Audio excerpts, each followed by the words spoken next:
O'zbek san'ati yana bir og'ir judolikka uchradi. 24-mart kuni O'zbekistonda xizmat ko'rsatgan artist Oysha Jo'rayeva 79 yoshida vafot etdi. Bu haqida uning nevarasi qalampir.uzga xabar berdi. Taniqli o'zbek aktrisasi 1947-yilning 24-mart kunida Qirg'izistonning Jalolobod viloyatida dunyoga kelgan. Aktrisa sifatida Oysha Jo'rayeva ijrosida yaratilgan obrazlar tabiiyligi bilan ajralib turadi. Shu orqali u tomoshabinlar qalbidan joy olishga muvaffaq bo'lgan. U o'z faoliyati davomida Meros, Jumboq, Toliqqan ko'ngillar, Armonli dunyo, Burch, Jasur, Nargi sohilda qolgan bolalik, Suv yoqalab, Maysaraning ishi, Qabrdagi xazina va boshqa filmlarda rol ijro etgan va xalqqa tanilgan. Eslatib o'tamiz, avvalroq O'zbekistonda xizmat ko'rsatgan madaniyat xodimi, Yozuvchilar uyushmasi a'zosi Ortiqboy Abdullayev vafot etgandi. Marhumaning oila a'zolari, yaqinlari va shogirdlariga chuqur hamdardlik izhor etamiz. Shoshilinch xabar: barcha shofyorlarimiz uchun muhim bo'lgan ma'lumot e'lon qilindi. Bugun metan zapravkalar soat nechidan ochiladi? Bugun, ya'ni 17-mart kuni metan zapravkalar soat 10 dan faoliyat yuritadi. Bu haqda Energetika vazirligi xabar berdi. Vazirlik bergan xabarda zapravkalar faoliyatiga cheklov qo'yilmagan, ammo Farg'ona vodiysida metan zapravkalarining ish vaqti hokimlar bilan kelishilgan holatda gaz bosimidan kelib chiqib amalga oshirilishi aytilgan.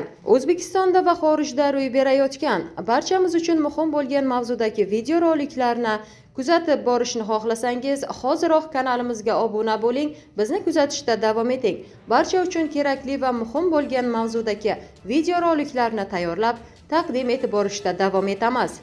Dollar haqida shoshilinch va muhim ma'lumot e'lon qilindi. O'zbekiston Respublikasi Markaziy banki xorijiy valyutalarning o'zbek so'miga nisbatan 11-mart kuni amalda bo'ladigan qiymatini belgiladi. Unga ko'ra, dollarning rasmiy kursi 33,12 so'mga pasaydi va 12.158,13 so'mni tashkil qildi. Yevro kursi 55,28 so'mga oshdi va 14.166,65 so'm etib belgilandi. Rossiya rubli 0,22 so'mga tushdi va 153,98 so'mni tashkil etdi. Xitoy yuani 3,14 so'mga ko'tarildi va 1769,05 so'm etib belgilandi. Oltinning 1 gramm uchun narxi esa 4700 so'mga tushdi va 2,74 so'mni tashkil qildi. Trading Wave ma'lumotlariga ko'ra, 10-mart Toshkent vaqti bilan soat 16:00 holatida Bitcoin kursi 724.663 so'mga oshgan va 860.373.028 so'm etib belgilangan. Shoshilinch xabar: vaziyat tobora chigallashib bormoqda. Trampdan keskin bayonot. AQSh prezidenti Eronga qarshi hujumlar yanada kuchaytirilishini ma'lum qildi. Donald Trampning aytishicha, Tehron taslim bo'lishdan bosh tortgani ortidan yangi zarbalar rejalashtirilmoqda. Bu haqda Politico yozadi. Tramp tarmoqdagi bayonotda Eron juda qattiq zarbaga uchrashini ta'kidlab, avval nishonga olinmagan obyektlar va guruhlar ham hujumlar ro'yxatiga qo'shilishi mumkinligini bildirgan. Bu bayonot Eron prezidenti Masud Pezeshkionning AQSh talab qilgan shartsiz taslim bo'lishni rad etganligidan keyin yangragan. Pezeshkion davlat televideniyasi orqali qilgan chiqishida Tehron taslim bo'lmasligini aytganda, shu bilan birga Eron qo'shni davlatlarga hujum qilmasligini, agar ular o'z hududidan qarshi zarbalar bermasa, bu siyosat saqlanishini e'lon qilgan. Ayni paytda mojaro energetika bozorlariga ham ta'sir qilmoqda. Urush boshlangandan beri neft narxi keskin oshgan, benzin qiymati ham ko'tarilgan. Bu holat asosan jahon neftining qariyb 20% o'tadigan Hormuz bo'g'ozidagi vaziyat bilan bog'lanmoqda. Barcha ota-onalar diqqatiga: hushyorlikni oshiring, farzandingizdan ehtiyot bo'ling. Toshkent viloyatidagi hududlarda daydi itlarni tutish bo'yicha nazorat kuchaytirildi. Bu haqida Toshkent viloyati hokimligi xabar berdi. Qayd etilishicha, ijtimoiy tarmoqlar va ayrim axborot manbalarida Angren shahrida maktab o'quvchisini daydi it talagani va natijada o'quvchi og'ir jarohatlar oqibatida vafot etganligi haqida xabarlar tarqalgan. Ammo ushbu xabar rasmiy tasdiqlanmagan. Hodisa yuzasidan tegishli tashkilotlar tomonidan tezkor chora-tadbirlar va o'rganish ishlari boshlangan. Ayni paytda shahar va viloyat hududida daydi hayvonlarni nazorat qilish, ularni tutish hamda belgilangan maxsus joylarda saqlash ishlari kuchaytirilgan. Chora-tadbirlar natijasida o'quvchi bolani talagan it ham Angren shahar obodonlashtirish bo'limi daydi hayvonlarni tutish guruhi tomonidan tutilgan va akt tuzilib, maxsus saqlash joyiga olib borilgan. Shuningdek, kuni kecha viloyat hokimligi mas'ullari ishtirokidagi shoshilinch muhokamada mutasaddi tashkilotlar, obodonlashtirish xizmati, veterinariya bo'limi, sanitariya-epidemiologik osoyishtalik xizmati hamda boshqa mas'ul idoralarga tezkor chora-tadbirlarni amalga oshirish bo'yicha topshiriqlar berildi, deyiladi hokimlik bergan xabarda. Mazkur holat alohida nazoratga olingan bo'lib, jamoatchilik xavfsizligini ta'minlash borasida barcha zarur choralar ko'rilishi aytilgan. Ko'ngli bo'shlar ko'rishi tavsiya etilmaydi. Navoiyda dahshatli fojia sodir bo'ldi. Navoiy viloyatining Ko'nmex tumanida quvib o'tish qoidalarini buzish sabab sodir bo'lgan yo'l transport hodisasi juda dahshatli bo'ldi. Bu haqida Millar dasturida xabar berildi. Ma'lum bo'lishicha, voqea joriy yilning 22-fevral kuni Ko'nmex tumanida sodir bo'lgan. Sabab sifatida haydovchilarning quvib o'tish qoidalarini buzish sabab deb ko'rsatilgan. Oqibatda 4 kishi vafot etgan. Ulardan 2 nafari voqea joyida, yana 2 nafari esa shifoxonada vafot etishgan. Ayni paytda holat yuzasidan jinoyat ishi qo'zg'atilib, tergov harakatlari boshlangan.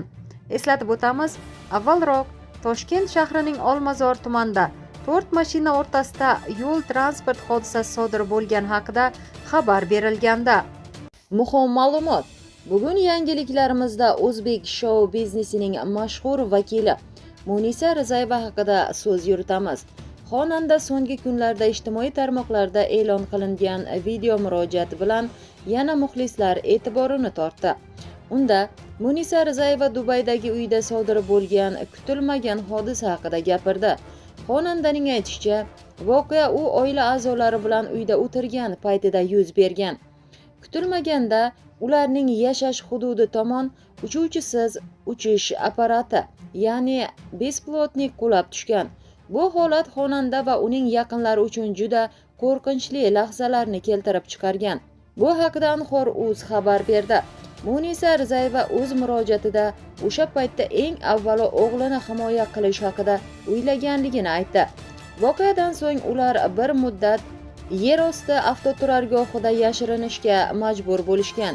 Keyinchalik xonandaning turmush o'rtog'i ularni xavfsiz hududga olib ketgan. San'atkor bu voqea hayot haqidagi qarashlarni o'zgartirganligini ham ta'kidladi. Uning so'zlariga ko'ra, bu hodisa pul va boylik emas, balki insonning tinchligi va yaqinlarning sog'lig'i eng muhim ekanligini yana bir bor eslatgan. Eslatib o'tamiz, Munisa Rizayeva so'nggi yillarda faol ijod qilib, yangi qo'shiqlar va loyihalar ustida ishlamoqda. Xonanda bir muddat farzandi bilan Dubayda yashab, ijodiy faoliyatini ham davom ettirib kelmoqda. Muxlislar esa ijtimoiy tarmoqlarda xonandaga qo'llab-quvvatlov so'zlarini yo'llab, unga va oilasiga tinchlik tilashmoqda. Dollar haqida shoshilinch va muhim ma'lumot e'lon qilindi. O'zbekiston Respublikasi Markaziy banki xorijiy valyutalarning o'zbek so'miga nisbatan 11-mart kuni amalda bo'ladigan qiymatini belgiladi. Unga ko'ra, dollarning rasmiy kursi 33,12 so'mga pasaydi va 12.158,13 so'mni tashkil qildi. Yevro kursi 55,28 so'mga oshdi va 14.166,65 so'm etib belgilandi.